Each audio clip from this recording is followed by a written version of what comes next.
श्री शिवाय नमस्तुभ्यम। हरे कृष्ण। आप सभी का दिन शुभ हो। प्रिय श्रोताओं, सावन मास की इस भक्तिमय कथा श्रृंखला का आज 12वां दिन है और आज दिन है मंगलवार। और आज का दिन तो और भी विशेष है क्योंकि आज सावन मास का मंगलवार है, जो कि मंगला गौरी व्रत के नाम से भी जाना जाता है। और आज के दिन बजरंगबली यानी हनुमान जी, माता पार्वती और शक्ति के अन्य पूज्य रूपों की पूजा की जाती है। इस दिन हम श्रद्धा से ध्यान करते हैं भगवान शिव के वीरभद्र अवतार का, जो अधर्म और अन्याय के विरुद्ध खड़े होने वाले न्याय के प्रतीक हैं। तो आइए अब मन में अटूट विश्वास और श्रद्धा रखकर आज की प्रार्थना करते हैं। हे वीरभद्र शिव, हमें जीवन में साहस, निष्ठा और धर्म के प्रति दृढ़ता प्रदान करें।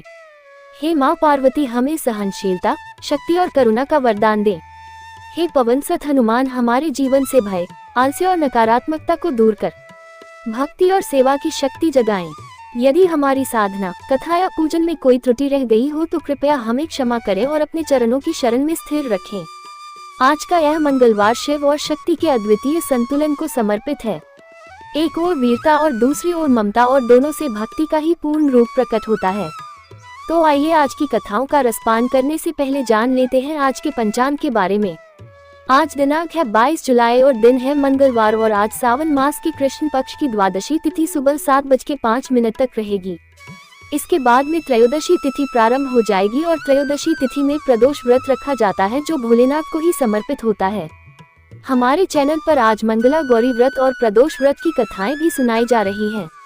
अगर आपने इन कथाओं को नहीं सुना है तो आप जरूर सुन लीजिएगा। आज ब्रह्म मुहूर्त का समय सुबह 4:21 से लेकर 5:9 तक रहेगा। सूर्योदय सुबह 5:57 और सूर्यास्त का समय शाम 7:9 पर होगा। इसके अलावा आज ध्रुव योग दोपहर 3:32 तक रहेगा और बाद में व्याघात योग प्रारंभ हो जाएगा। मृगशिरा नक्षत्र शाम 7:24 तक और बाद में आद्रा नक्षत्र प्रारंभ हो जाएगा। अब सुनिए आज की कथा। और आज के महात्म्य से पहले हम सभी मंगलवार के दिन सुनी जाने वाली बजरंगबली हनुमान जी की कथा सुनेंगे। एक बार व्यास जी ने कहा कि एक बार नैमिषारण्य तीर्थ में 88,000 मुनि एकत्रित होकर पुराणों के ज्ञाता श्री सूत जी महाराज से पूछने लगे, हे महामुनि, आपने हमें अनेक पुराणों की कथाएं सुनाई है। आप कृपा करके हमें ऐसा व्रत और कथा बताएं जिसके करने से संतान की प्राप्ति हो और मनुष्यों को रोग, शोक, अग्नि, सर्व दुख आदि का भय दूर हो। क्योंकि कलयुग में तो सभी जीवों की आयु बहुत कम है, फिर इस पर उन्हें रोग, चिंता, कष्ट लगे रहते हैं। तो ऐसे में वे अपना ध्यान श्री हरि के चरणों में भला कैसे लगा सकेंगे। तब श्री सूत जी बोले, हे मुनियों, आपने लोक कल्याण के लिए बहुत ही उत्तम बात पूछी है। एक बार धर्मराज युधिष्ठिर ने भगवान श्री कृष्ण से लोक कल्याण के लिए यही प्रश्न किया था। भगवान श्री कृष्ण और युधिष्ठिर के बीच जो वार्तालाप हुआ था, जो संवाद हुआ था, वह तुम्हारे सामने कहता हूँ। ध्यान देकर सुनो। एक समय पांडवों की सभा में श्री कृष्ण जी बैठे हुए थे। तब युधिष्ठिर महाराज ने भगवान श्री कृष्ण से प्रश्न किया, हे गोविंद, हे माधव, आपने मुझे अनेकों कथाएं सुनाई हैं।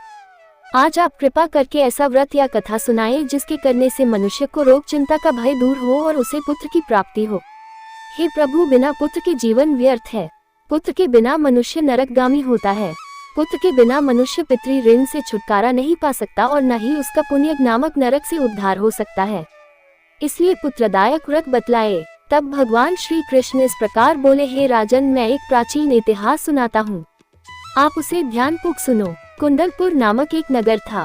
उसमें नंदा नामक एक ब्राह्मण रहा करता था। भगवान की कृपा से उसके पास सब कुछ था, फिर भी वह बहुत दुखी था। इसका कारण ये था कि ब्राह्मण की पत्नी सुनंदा की कोई संतान नहीं थी। सुनंदा पतिव्रता थी, भक्ति पूर्वक श्री हनुमान जी की आराधना किया करती थी। मंगलवार के दिन व्रत करके अंत में भोजन बनाकर हनुमान जी को भोग लगाने के बाद स्वयं भोजन करती थी। एक बार मंगलवार के दिन वह ब्राह्मणी घर के काम की अधिकता के कारण हनुमान जी को भोग न लगा सकी, तो उसे इस बात पर बहुत दुख हुआ। उसने कुछ भी नहीं खाया और मन में प्रतिज्ञा की कि अब तो अगले मंगलवार को ही हनुमान जी को भोग लगाकर मैं अन्न जल ग्रहण करूंगी। ब्राह्मणी सुनंदा प्रतिदिन भोजन बनाती, श्रद्धा पूर्वक पति को खिलाती, किंतु खुद भोजन नहीं करती और मन ही मन श्री हनुमान जी की आराधना किया करती थी। इसी प्रकार 6 दिन गुजर गए और ब्राह्मणी सुनंदा अपने निश्चय के अनुसार भूखी प्यासी निराहार रही। अगले मंगलवार को ब्राह्मणी सुनंदा प्रातः काल ही मूर्छित होकर गिर पड़ी। ब्राह्मणी सुनंदा की इस असीम भक्ति के प्रभाव से बजरंगबली हनुमान जी बहुत प्रसन्न हुए और प्रकट होकर बोले, सुनंदा, मैं तेरी भक्ति से बहुत प्रसन्न हूँ, तू उठ और कोई वर मांग। सुनंदा अपने आराध्य देव श्री हनुमान जी को देखकर आनंद की अधिकता से विवल होकर श्री हनुमान जी के चरणों में गिरकर बोली, हे प्रभु, मेरी कोई संतान नहीं है, कृपा करके मुझे संतान प्राप्ति का आशीर्वाद दे दीजिए तो आपकी अति कृपा होगी। तब बजरंगबली जी बोले, तेरी इच्छा अवश्य पूर्ण होगी, तुझे कन्या पैदा होगी, उसके अष्टांग प्रतिदिन सोना दिया करेंगे। ऐसा कहकर बजरंगबली हनुमान जी अंतर्ध्य हो गए।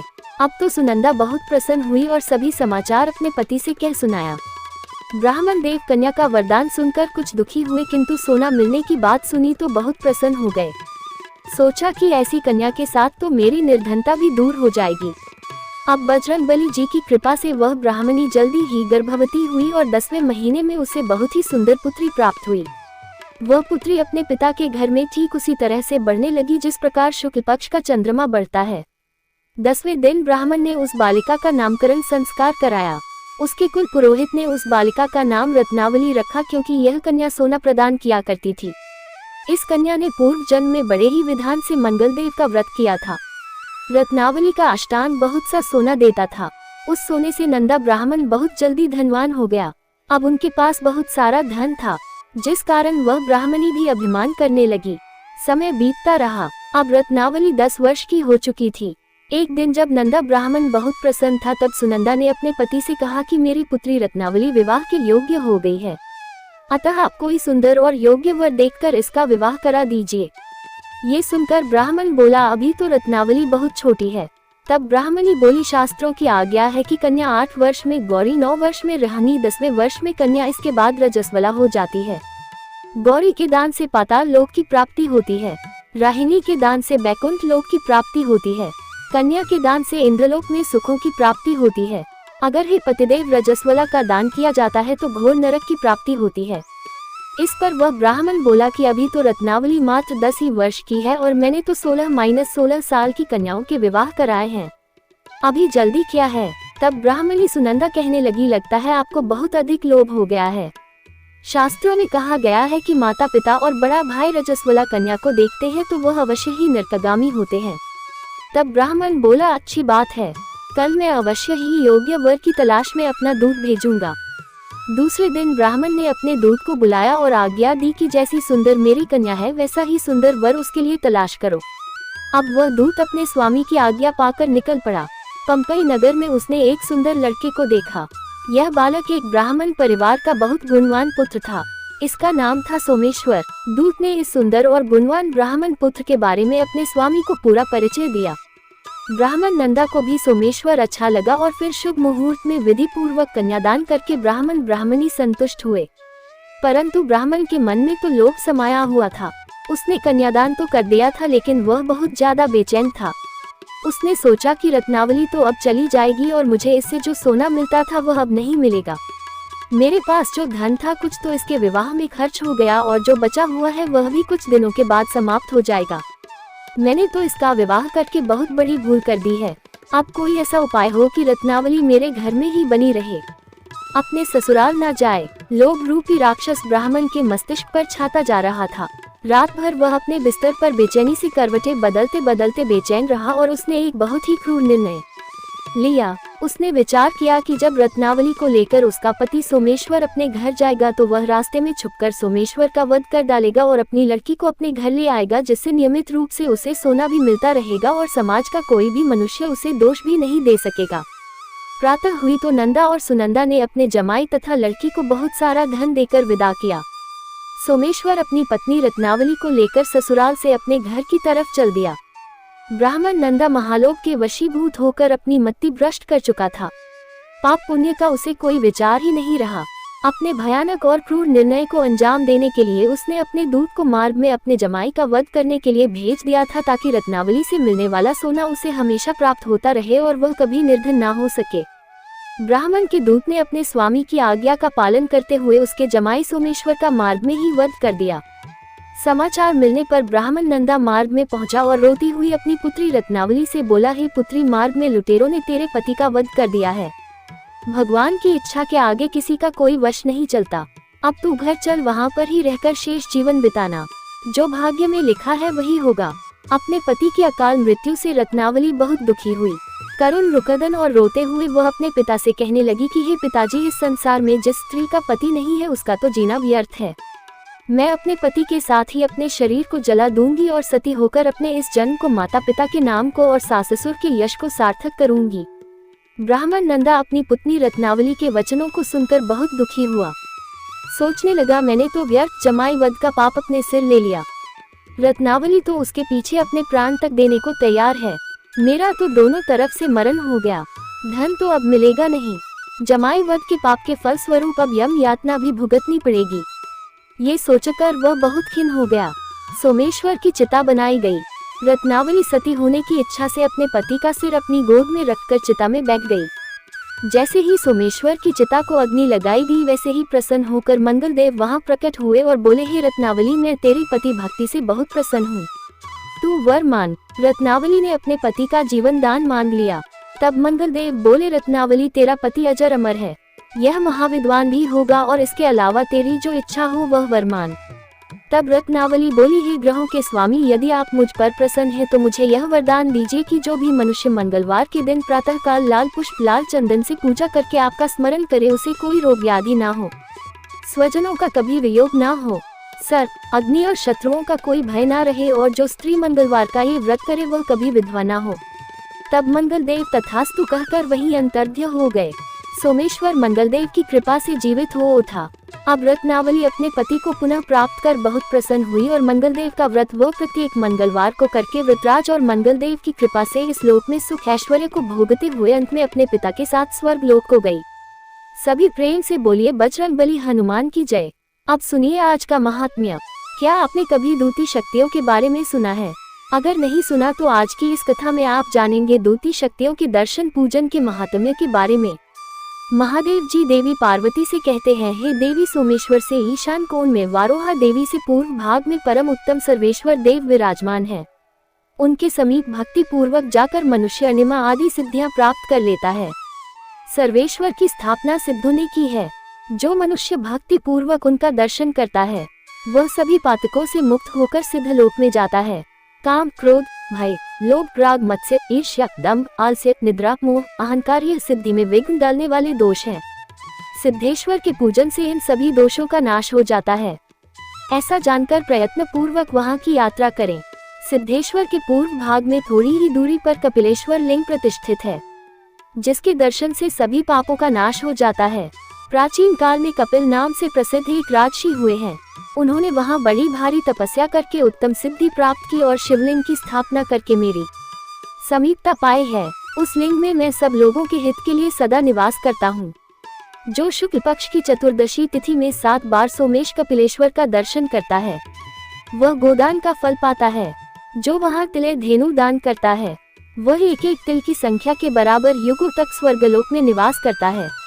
गंधपानेश्वर से निकट ही गंधेश्वर नाम से प्रसिद्ध उत्तम शिवलिंग है।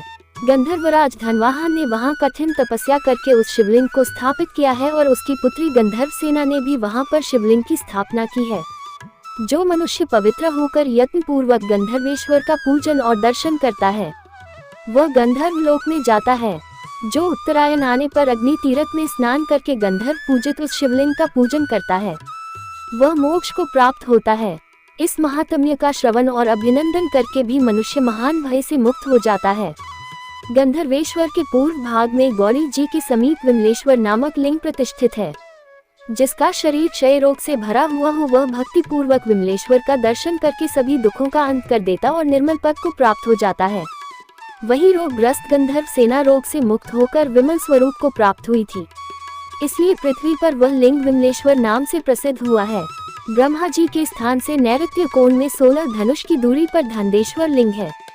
ये राहुलिंग से वायव्य कोण में स्थित है। कुबेर ने वहां बड़ी भारी तपस्या करके धनक का पद प्राप्त किया है। वे विधि पूर्वक शिवलिंग की स्थापना और पूजा करके अलकापुरी के स्वामी हुए हैं।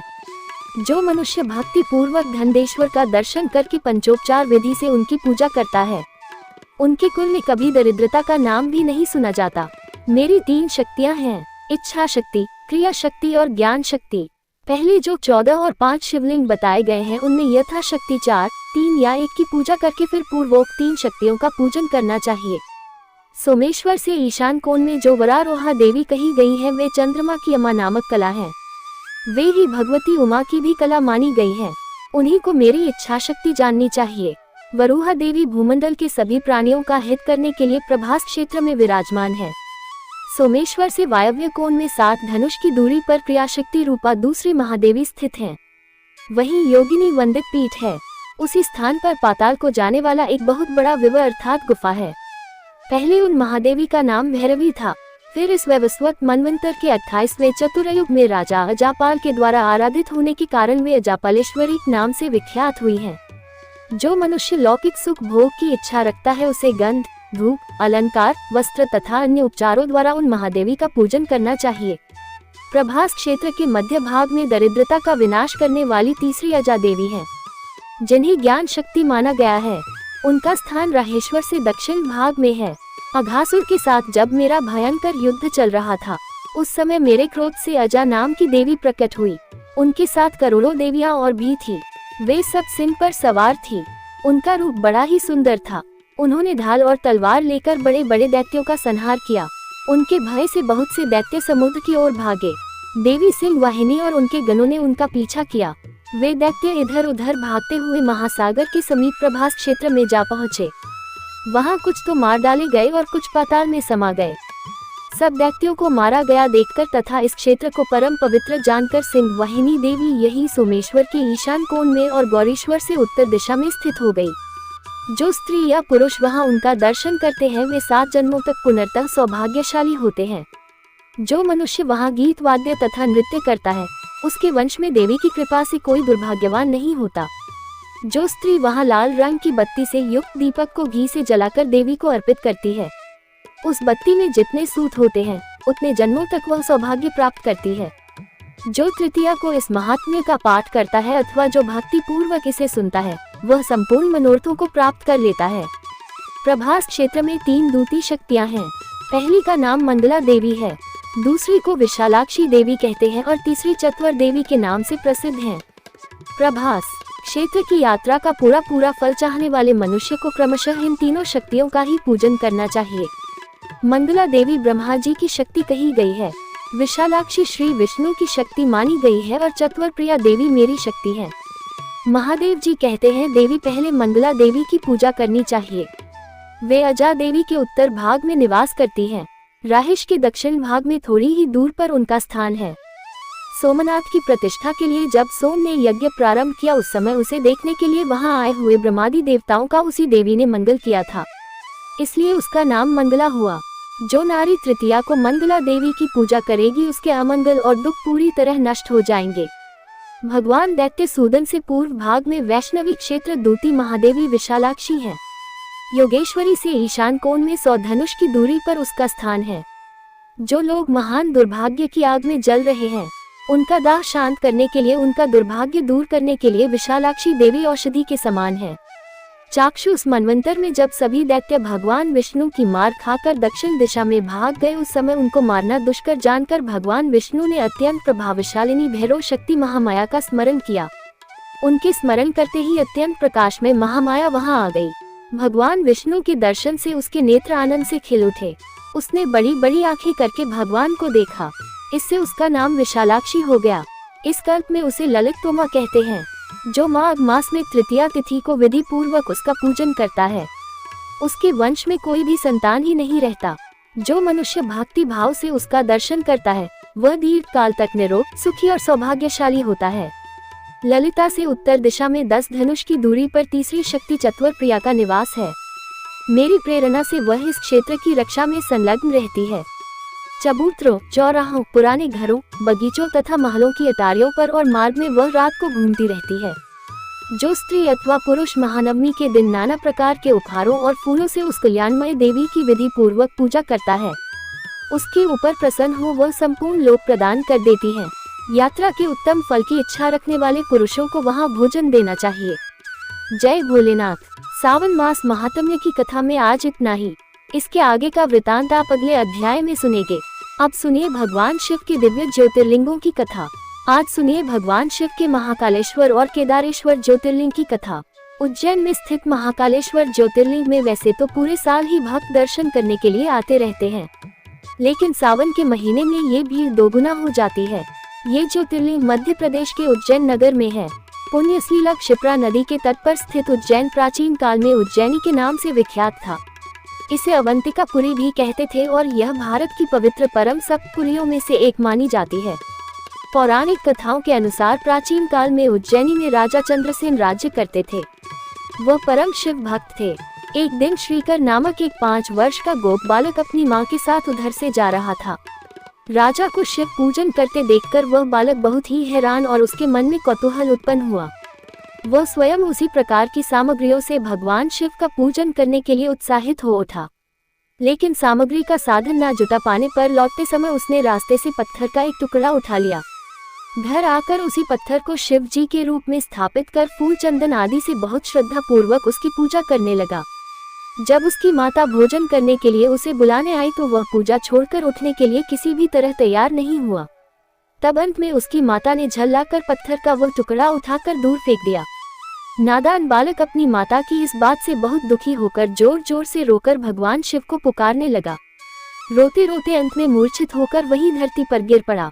बालक की एक नन्हे से नादान बालक की अपने प्रति ऐसी अटूट भक्ति, प्रेम और श्रद्धा देखकर भोलेनाथ भगवान अत्यंत प्रसन्न हो गए और बालक ने जैसे ही होश में आकर अपने नेत्र खोले तो उसने देखा कि उसके सामने एक बहुत ही भव्य अति विशाल स्वर्ण और रत्नों से बना हुआ मंदिर खड़ा हुआ है।